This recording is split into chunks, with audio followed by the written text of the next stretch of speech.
Hi, hello, good morning and welcome to Daily News Analysis for the KAS examination in English. Today we have picked up a couple of important articles from the Hindu, the Indian Express and Deccan Herald newspapers which are very significant from your KPSC examination point of view.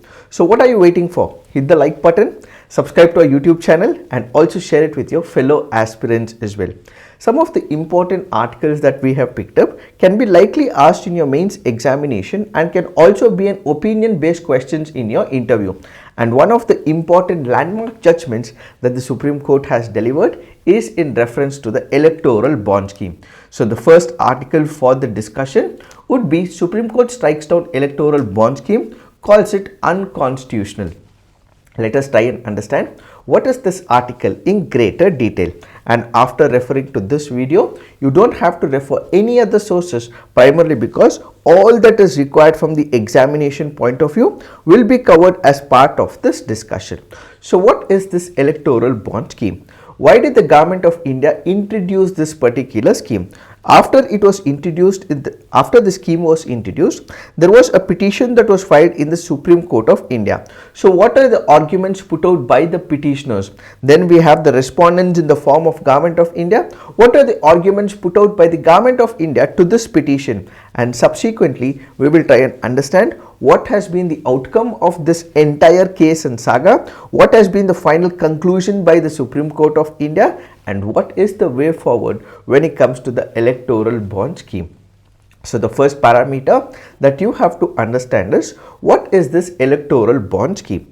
Why was it introduced by the Government of India in the year 2018? First, we have to understand how political elections work. Whenever we speak about elections, one of the primary stakeholder happens to be the political parties.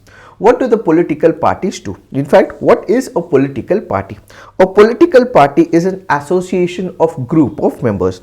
Many people who have a common ideology, they have common principles, they want to serve the country, they want to form the government and ultimately want to govern the country, will form a political party. It can be the BJP, it can be the Indian National Congress, it can be the JDU, it can be the NCP, it can be the Shiv Sena. All these are nothing but political parties, or it is a voluntary set of people who all they form an organization, and this organization is given a name as a political party. So a political party will have its own ideology. It can be a left-leaning ideology, it can be a right-leaning ideology, it can be a centric ideology. So individuals come together and ultimately they form an organization, and it is this organization which will ultimately cater to the people of our country and ultimately form the bedrock of the political system in our country. So these political parties become part of democracy, and as you all know, democracy is part of the basic structure doctrine.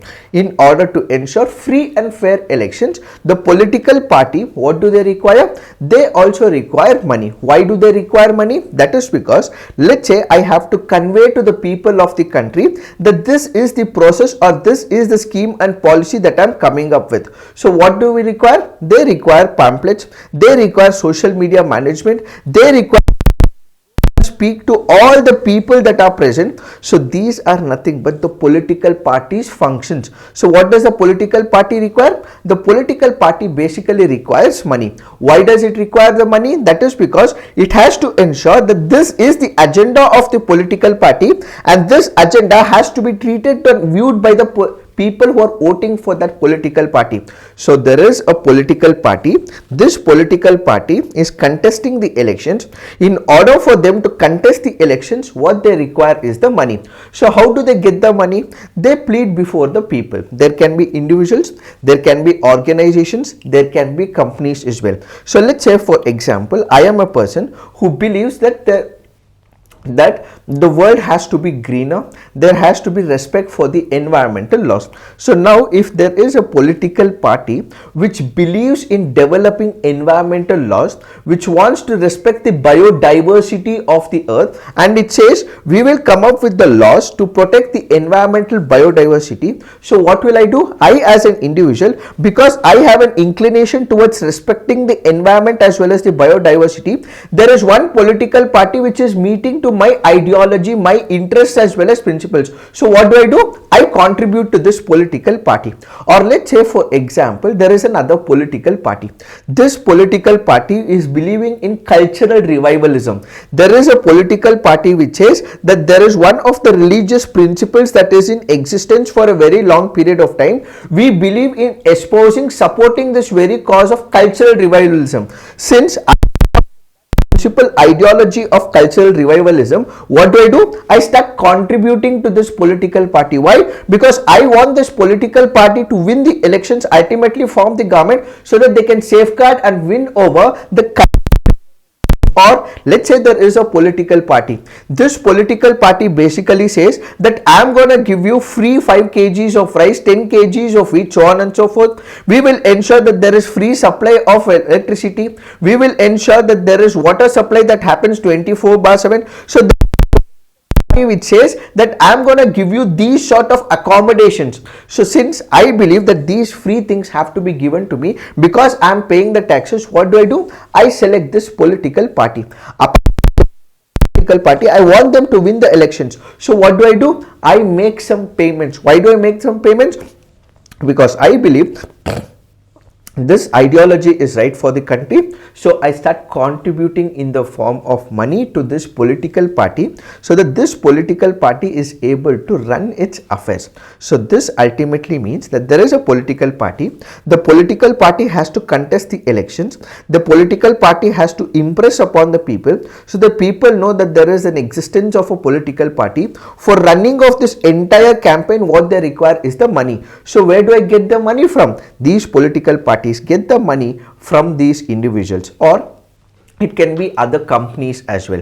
Let's say for example, there is a particular company. This particular company is into solar power plants making. It is into making of the solar panels as well. So what will this company do? There is one of the political party which is espousing renewable sources of energy. There are renewable sources of energy, non-renewable source of energy. The renewable source of energy happens to be the solar power plant or the wind energy, so on and so forth. So if there is a political party which says that we are going to support all those industries and the companies which are majorly into making of the solar power plants. So what will this company do? This company is into making of the solar power plants. So they will start investing in this political party. But one of the major issues in the political party funding is that most of these things were happening in the form of cash. So what do? In case I support a political party, I start giving money in the form of cash. So if cash is given, this will ultimately breed what is called as the black money. So more the black money, more it means there will be quid pro quo as well. Why? Because this particular company, if at all it is liking, what should happen? The political party should issue auctions, and ultimately this auction should happen on a transparent process, and whosoever is the highest bidder, that political party will be giving, or this political party which is formed the government will ultimately have to give it on the basis of transparent process. But because there is this organization as the company which has given money to the political party, instead of releasing the tender and the auction process, what do? They give this particular project to this company. Why? Because it has contributed money to this political party. So there is no transparency. When there is no transparency, is it going to be part of a free and fair elections? No. If it is not part of free and fair elections, it also means democracy is under threat. And if democracy is under threat, the basic structure doctrine is getting violated. If basic structure doctrine is getting violated, this ultimately means the entire constitutionality of the constitution is being questioned. And that is why, in order to prevent this quid pro quo, in order to prevent the reciprocity, in order to prevent the cash inflow to the political party, the government of India back in the year 2018 came up with a program called as the electoral bond scheme. Why was this electoral bond scheme introduced? That is because political parties require cash inflow. In order to prevent that companies or individuals are paying via the cash, instead of cash, let's introduce an alternative which is in the form of an electoral bond scheme. So what bond scheme, instead of political parties getting the cash, what they will get is in the form of an electoral bond. This is a bond. So basically it is a bond where I would be able to procure it, you would be able to procure it, a company would be able to procure it. So what should happen? Instead of cash, there will be digital payments. Instead of cash, there will be issuance of a check. Instead of cash, there will be issuance of a DD. Instead of cash, there will be use of digital payments as well. So what do? I, as a person who is wanting to contribute to the political party, I head to the SBI. So SBI happens to be the bank where these electoral bonds are available. So what do? I head to State Bank of India. This is the only bank which will be giving these electoral bonds. So what are these bonds? It is a piece of a paper. So it is a piece of a paper where to the SBI, or I ensure that there is a digital transaction using PhonePe or Paytm or Google Pay, whatsoever it is, or them a DD as well. So I take this DD, I pay it to the SBI, and instead I pick up a political party, I instead pick up an electoral bond. This electoral bond will be ultimately given to the political party. I support, let's say, party A, I support party B, whosoever is meeting my ideology or the principles, I electoral bond from the SBI. So what is this electoral bond? It is a piece of a paper. What is this piece of a paper? It will not have any name, but instead it will be a bond which will say that I am giving money to the SBI through the check or through the DD or through the digital payments, and there is no cash, mind you. And once this bond is picked up, I give it to political party A, I give it to political party B, I give it to political party C, whosoever I wish to give, and ultimately this bond will be given to that political party which are meeting my principles, ideology and my inclinations. So apart from the cash, so the cash will be rooted out, and what will happen is I buy an electoral bond, give it to the political party which is in line with my inclination. So basically, in order to root out the caste system, what was introduced was the electoral bond scheme. Why was it introduced? That is because political parties require money, and I am providing money not through the cash but by buying the electoral bond scheme. Under the electoral bond scheme, I am buying these electoral bonds and submitting these bonds to the political party. So what will the political party do? Within 15 days, as soon as I give this particular bond to the political party will encash this bond, which basically means they will surrender this particular bond and they will take the money so that this money can be used for their expenses. So the electoral bond scheme allows corporations and individuals they anonymously donate money to political parties by purchasing electoral bonds from the State Bank of India. Notably, the SBI has no role to the details of those who purchase the electoral bonds according to the scheme. The proceeds from any bonds which are not encashed within 15 days of being used are to be deposited in the Prime Minister Relief Fund. So what exactly happens? I buy the bond today, I give it to the political parties. Within the next 15 days, this political party has to encash the amount. If they are not encashing the amount, the bond that is taken will become null, which basically means it is not going to be used by that political party. Instead, the money will go to the Prime Minister's Relief Fund. So it was introduced in the Union Budget speech in 2017 by then Finance Minister Arun Jaitley. The scheme was pushed as a solution to address the issue of opacity in political parties funding. So these bonds are issued by the State Bank of India and are sold in multiples of 1,000, 10,000, 1 lakh, 10 lakh and 1 crore. The donations made under this by the corporate and even foreign entities can buy these bonds as well, enjoyed 100% tax exemption, while the identities of the donor are kept confidential both by the bank as well as by the recipient political parties. So this happens to be not having a names of the bond, which means that when I'm buying these bonds, will it have my name on the bond? No. Then SBI will not reveal who has bought this particular bond, and at the same time there is confidentiality. But only thing that it is doing is it is removing the cash component, making sure that this transaction happens on a check or via DD or via a digital transaction. The bonds can be purchased through a KYC compliant account to make donations to a political party, and once the money is transferred, the political party will have to encash the donations within a given amount of time. Now the question is, who can receive funds via electoral bonds? Does it mean all political parties can receive these funds via the electoral bond? The answer is a no. There is a condition that is prescribed under the electoral bond scheme. According to the provisions of the scheme, only the political parties registered under section 29A of the Representation of the People's Act of 1951 and which secured not less than 1% of the votes polled in the last elections to the Lok Sabha or a state legislative assembly are eligible to receive the electoral bonds. So basically not all political parties would be able to receive it, but only those who have been able to garner 1% of the votes polled in the last elections to the Lok Sabha would be able to buy these electoral bonds and ultimately surrender same to the political parties. So not all political parties would be able to take these bonds, but only if they have got about 1% of the votes polled in the last elections to the Lok Sabha, only such political parties would be able to take the money for the electoral bond scheme. Now the question is, there was a petition that was filed in the Supreme Court of India. Why was the petition filed in the Supreme Court of India? That is because this entire process, once again, it wanted to rule out opacity, opaqueness and wanted to introduce transparency by eliminating the cash process. But this also breeds corruption as well.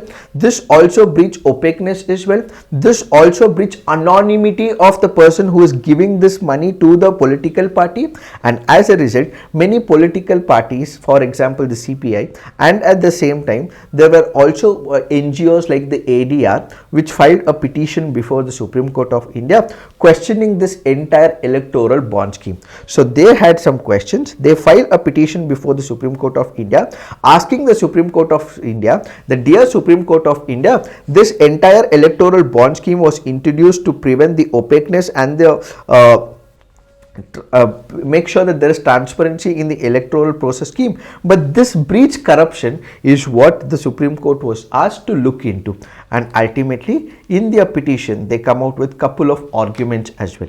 What were the arguments put out by the petitioners? The petitioners said that this scheme violates the right to information under Article 19 of 1 of A of the Constitution. What exactly happens? Let's say for example we have the Government of India. What does the Government of India want? The Government of India wants money from you as well as me through the taxes.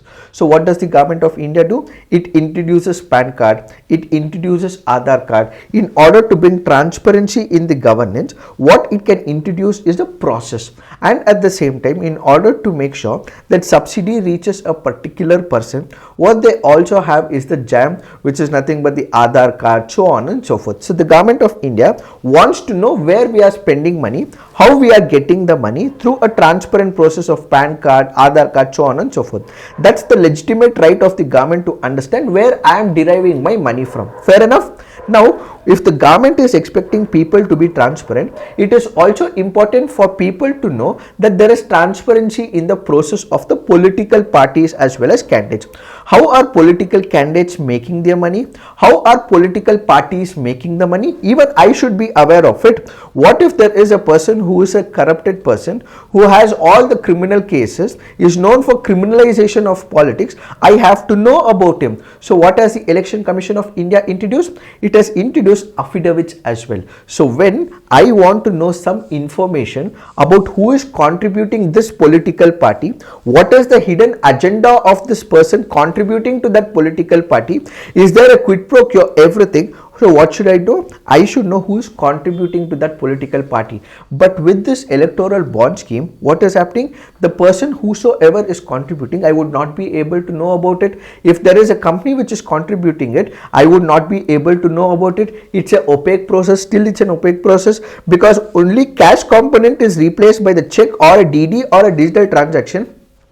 But I would not know who is contributing to this political party, and as a result I would not have information about the funding of this political party. I would not be able to know the funding, who is contributing to this political party, and ultimately I am not getting this information. So this scheme of things is violating right to information under Article 19 of 1 of A of the Constitution.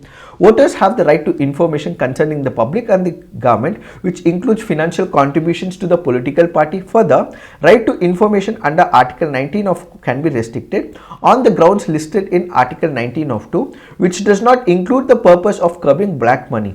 Even if the purpose was traceable to any of the grounds in Article 19 of 2, petitioners claim that electoral bond scheme was a disproportionate measure to achieve this goal. Let me simplify this process for you. We have Article 19 of 2. What are Article 19 of 2? These are reasonable restrictions that are imposed under Article 19, which means Article 19 is not absolute. There are reasonable restrictions. It's a qualified right, which means right to freedom of speech and expression is not absolute. It is subject to public order. It is subject to sovereignty of the country. It is subject to foreign relationships as well. It is subject to morality and public order. So there are reasonable restrictions. So under 19 of 2, is black money a part of reasonable restriction? No, it is not mentioned as part of 19 of 2. There is sovereignty of India. There is friendly relationship with the country. There is public order. There is morality, and these are the restrictions that are present as part of 19 of 2. Is making sure the curbing of black money part of 19 of 2? No. When there is no such restriction, why are you not giving any information about it? When 19 of 1 speaks about right to information, you have to give me the information. Why are you not giving the information as to who is giving this money? It happens to be a bearer bond. There is no name in this particular case, so they can influence the outcome of the elections. There will be no free and fair elections because there is a organization or a company which is paying the money to you. You might also make sure that there is reciprocity. You might come up with a scheme and a particular program to influence this particular company, because this company has given you money as a political party. This political party may give the tender to this organization, so there is no free and fair elections in this entire process, and as a result it is violating Article 19 of the Indian Constitution. You are not giving me the information. It does not come under the reasonable restrictions, and ultimately this entire surface of Article 19 is getting violated. Political party is made to influence public policy, which in turn must be subject to public scrutiny. Even if there is a necessity to protect donor privacy, the public interest in free and fair elections must outweigh the private interest of the confidentiality. So if there is what is the balance? One, there is proportionality concept. What is this proportionality concept? Let me explain this. In order to make sure that you want to curb let's say for example black money in the system, you are introducing a particular scheme. Is there not an alternative to it? Is there not proportional alternative to it? If an alternative to this is existing, why not make use of an alternative? Why not make use of the trust? Why not make use of an alternative process? You had existing laws in place. Why come up with a new scheme in the first place? For example, the author says one of the arguments put out by senior advocate Kapil Sibal was drawing attention to the amendment via Finance Act of 2017 to section 182 of the Companies Act. This amendment removed the amount of money a company is permitted to contribute. So earlier we had the Companies Act, which we will discuss once again. The company had put a cap. What is this cap? The cap is there is a company. This particular company, how much can it contribute to the political party? It is only 7.5% of the net profit. So if it is generating, let's say about 1000 crores, 7.5% is a maximum contribution that it can make to the political party. But with this electoral bond scheme introduced, it introduced changes as well, and when these changes were introduced, the cap was lifted, and ultimately now they can contribute as much profits as possible. So when they are contributing the same to the political party, why would they contribute? Because there is a certain level of expectation. When it is 100% or 50%, when the cap is removed, it means there is reciprocity. So the petitioners point out, with the electoral bond scheme, you remove the cap for the companies. The companies now can pay 100% of their profits, and this ultimately means they have certain expectation from the political party. Apart from that, the Finance Act of 2017 amended the Representation of the People's Act of 1951, Income Tax Act of 1961, and the Companies Act of 2013. So what were the changes that were introduced? So there were changes introduced in the form of section 29C of the Representation of the People's Act, and we just discussed that the Companies Act was also lifted, where companies would be able to pay 100% of the profits.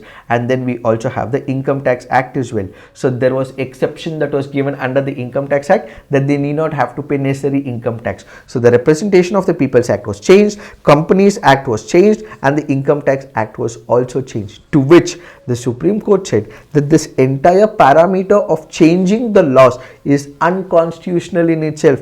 Just because you wanted to curb the cash component, you wanted to bring in the digital transaction, you brought in changes to the other laws. This changes that you introduced as part of the electoral bond scheme, by bringing changes in the Representation of the People's Act, the Companies Act, and the Income Tax Act, is itself violative and it is unconstitutional. So the Supreme Court struck down the amendment, observed the original requirement to disclose contributions of more than 20,000. The Supreme Court struck down this amendment. Chief Justice observed that permitting unlimited corporate contributions authorizes unrestricted influence of the companies in the electoral process, and the Supreme Court also held exempting political parties from maintaining a record of donations received through the electoral bonds would violate the right to information. To all these arguments put forward by the petitioners, we have the government which also put out its arguments. What did the government say? It cited, the government said that the electoral bond scheme allows complete anonymity in donations.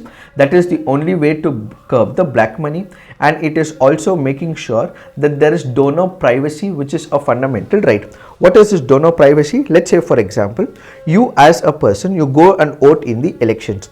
There is something called a secrecy principle. What is the secrecy principle?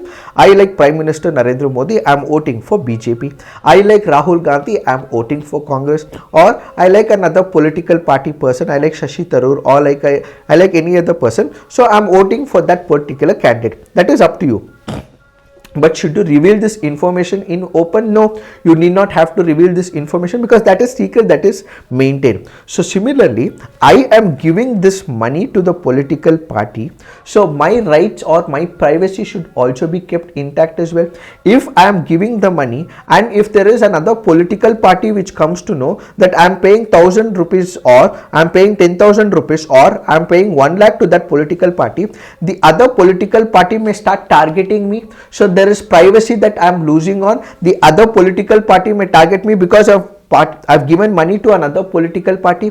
So there is no privacy of this individual. So what did the government say? The government said, in order to make sure secrecy of this individual who's contributed to the political party, we are having bearer bonds, which means this person need not have to reveal the name. Solicitor General Tushar Mehta also argued that political affiliations form the inner core of a person's private life and need not have to reveal it. By securing the anonymity of the donors, had argued that cash donations would be replaced by electoral bonds and thus greatly reduce the influence of the black money.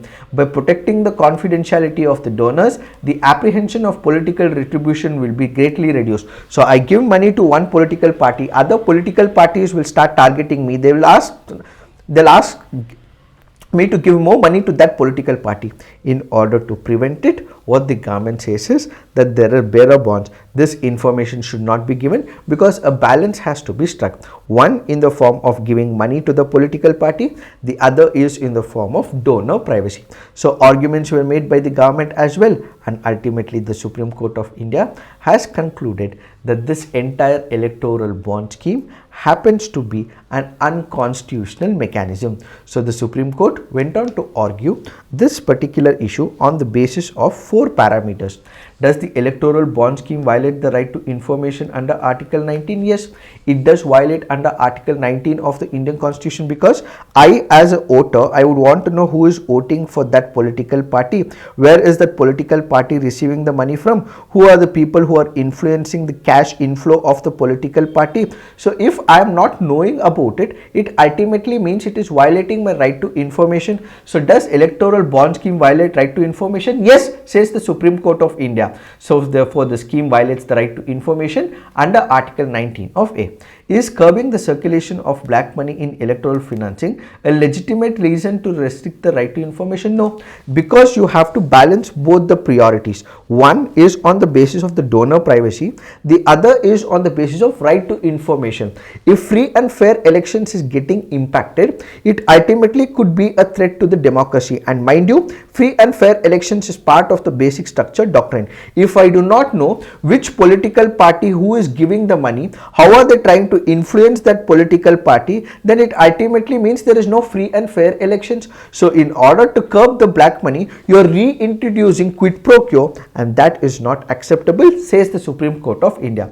Whether the infringement of RTA is justified for the protection of the donor privacy, the right to privacy of political affiliation does not extend to those contributions which may be made to influence the policies. It only extends contributions made as a genuine form of political support. So if it is going to influence the outcome of the elections, then that cannot be accepted, and that will be declared as unconstitutional. And the Supreme Court, in a unanimous decision 5:0, has said that this is unconstitutional primarily because we are not getting to know the information. Whether unlimited political contributions made by companies are unconstitutional, yes, the court said that this cannot be permitted. The ability of the companies to influence the political process through contributions is much higher compared to the individuals. Contributions made by companies are purely business transactions made with the intent of securing benefits in return. And as a result, looking at all these arguments, because the company should be able to influence the electoral outcome, because there is no transparency, we do not know who the person is contributing, because I do not have the information about the political party's revenue as well as the budgeting process, this is declared unconstitutional, says the Supreme Court of India. So the Supreme Court of India said that we have the least restrictive methods. What is this least restrictive method? It is nothing but the proportionality principle. When you have an alternative to curb the black money process, when you have an alternative to pick and choose an alternative, you could have explored that particular option, but instead you introduced a new scheme not exploring the alternative option, which is why we are declaring this as unconstitutional, said the Supreme Court of India. So basically, this entire electoral bond scheme introduced by the government of India to curb the black money menace has been declared as unconstitutional because it is violating right to information under Article 19 of 1 of A. It is against free and fair elections, which is part of basic structure doctrine. Taking all these aspects into picture, the Supreme Court has said that the electoral bond scheme is unconstitutional and should not be in place. It is this that we have to understand with respect to this article. Now let's look into the next article for the day. This article says an intervention that will help strengthen legal education. So what is this article speaking about? The article here is speaking about legal education. When we say legal education, this is for the LLB graduates, whosoever is planning to take up the LLB. So we have the Parliamentary Standing Committee on Personnel Public Grievances, Law and Justice, which recently submitted a significant report on legal education. So this article primarily goes on to say that we have to strengthen the legal education. Why? That is because when it comes to the legal education in India, we do not have the best renowned colleges which is able to compete at the global level. As of now, we only have two colleges, which is the Jindal Global School, and we also have the National Law School Bangalore, which is able to compete at the national level and as well as at the international level. We need more legal educators.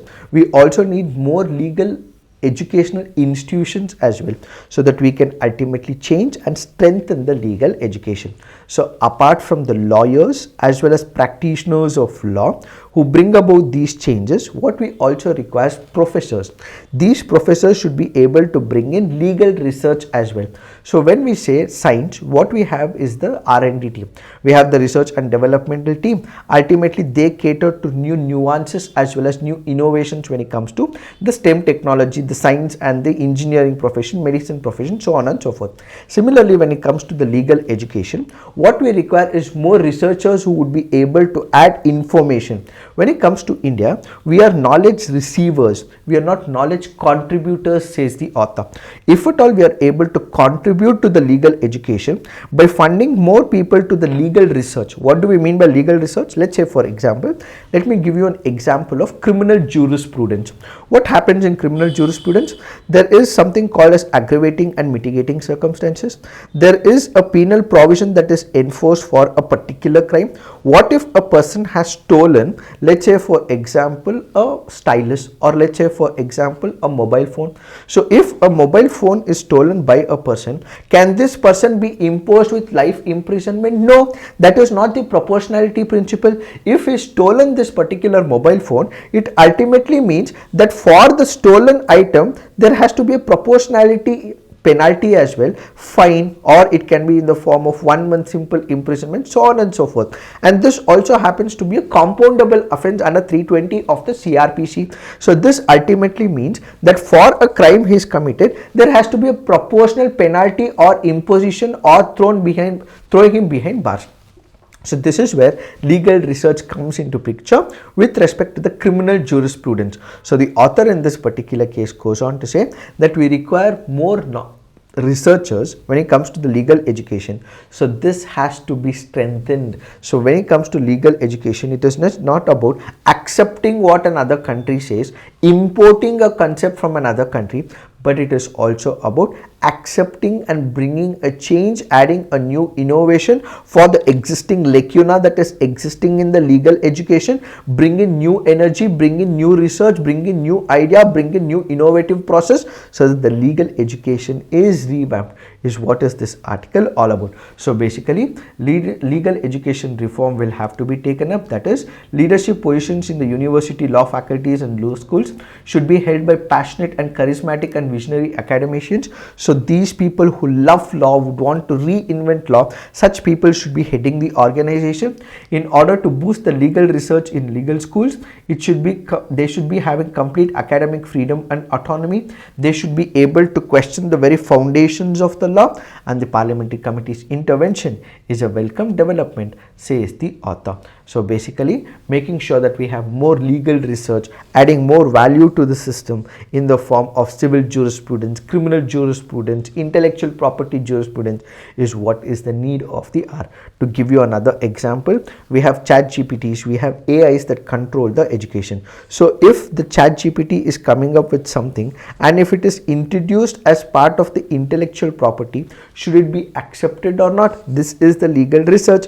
To this, what we have to do is add value to it. So how do we going to add value to it? Can be done through the legal research, and such changes should be introduced, is what is this article all about. Now let's look into the next article. This article says, what is behind Ladakh's unrest? The article here is speaking about protests that are taking place in Ladakh. When Ladakh was created into a new union territory, many people were happy about it. Why?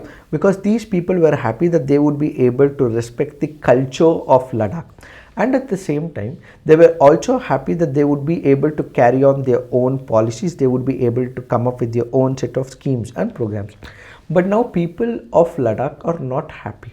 Why are they not happy? That is because they are apprehensive. They have a fear and a phobia that if large scale developmental activities are allowed, if people from different region are allowed to or being accommodated in Ladakh, this will ultimately mean more people from a different religion, more people will come into this region, and these people will start getting acclimatized to Ladakh. And if people from different region and cultural milieu enter Ladakh, their culture could be at stake. So the first important parameter as to why they are protesting is there are many people from other parts of India are entering into Ladakh, where there are people who are already living. If more people come into Ladakh, the cultural value system will change, and as a result there will be more people from other parts. These people who are currently in majority, they may become the minority, and ultimately they will not wield the influence in that particular region, is the first. Added to it, Ladakh is also known for its own demography. Ladakh is also known for its own geographical beauty as well. If developmental activity starts off, this ultimately means more people will start coming to Ladakh, and there will be more environmental disasters which can happen, and as a result these people are agitating against these two things. One is that we have to respect the demography, the people in that particular area. We have to respect the ideal ecology and environment in this particular area. So development or people coming to Ladakh should not be at the cost of local demography and culture, as well as the local respect for the environment as well as ecology, which is why people are protesting, and they are now asking that Ladakh should be put under the 6th schedule, so that they should be able to safeguard their language, they should be able to safeguard their land, they should be able to safeguard their culture as well as the environment. So they are seeking for adding Ladakh under the 6th schedule, is what is this article all about. Now let's look into the next article for the day. This article here is speaking about Indian martial arts training for army post Galwan clash. So this article here is speaking about the martial arts. Which are these martial arts? One, what we have is Gatka. The other, what we have is Kalaripayattu. The article also makes a mention of kukri dance as well. Where is this kukri dance practiced? What are the important features is what you have to put on the comment section. So when it comes to Gatka, it is traditional martial art associated with Sikhism. It uses weapons including flexible sword, spear, stick and chakra. The Punjabi name Gatka properly refers to the wooden stick which is being used. Gatka can be practiced either as a sport or as a ritual. The sport form is played by two opponents wielding wooden staves called as Gatka. These sticks may be paired with a shield as well. It is believed to have originated when 6th Guru Hargobind adopted kirpan for self-defense during the Mughal era, and 10th Guru Gobind Singh made compulsory for everyone to use weapons for the self-defense. The Nihangs are descendants of the army raised by Guru Singh to protect the Sikh faith. So this is to do with the Gatka. Then what we have is Kalaripayattu. Where is Kalaripayattu practiced? It is in the state of Kerala. So where is Gatka practiced? It is in the state of Punjab. This can be very important from your preliminary examination point of view. So Kalari basically means battlefield, where 7 steps representing 7 power points in the body are built. Kalaripayattu techniques are a combination of steps and postures. Chuvadu literally means steps. Vadivu basically means posture, and it is claimed that warriors can disable or kill their opponents by merely touching the correct marmam or the vital points. So there is evidence of Kalaripayattu in Atharveda, Dhanurveda as well as in the Sangam literature as well. These are some of the important parameters that you have to know from the preliminary examination point of view. But what is it with respect to kukri dance? Please put it on the comment section. So this article says, why did Kosovo face delays in the Schengen approval? What I want you to do is run through this article because it can be very important from the preliminary examination point of view. We will not be discussing it because I want you to read this article on your own, which is why I have just taken this article, given you a clipping, but read this article on your own. We will take this article in an elaborate way in our tomorrow's discussion based on how you have responded to the assignments that I have given. So this is it for today. Thank you for watching. All the best.